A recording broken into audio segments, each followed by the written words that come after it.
ആ ഒരു കൊല്ലം മുമ്പ് തന്നെ അടുത്ത വർഷം ഹജ്ജിന് പോകണമെന്ന് ആഗ്രഹിച്ച് ഒരാള് തയ്യാറെടുപ്പുകൾ നടത്തുകയാണ്. എനിക്ക് അടുത്ത വർഷം ഹജ്ജിന് പോകണം.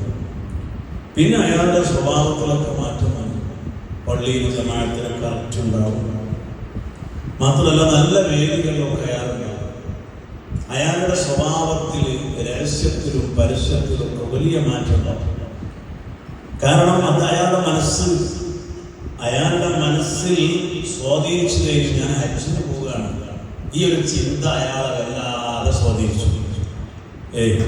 എല്ലാവരുടെയും അവസ്ഥ ഇതാണ്. പണ്ടങ്ങനെയാണ്. ഹജ്ജിന് പോകുക എന്ന് പറഞ്ഞാൽ അതൊരു വലിയ സംഗതിയാണ്.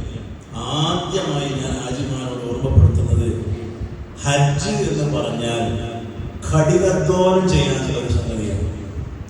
ആരും മനസ്സിലാക്കുന്ന ഞാൻ ലക്ഷങ്ങൾ കൊടുത്തിട്ട് അമലുകളൊക്കെ വളരെ സുഖകരമായി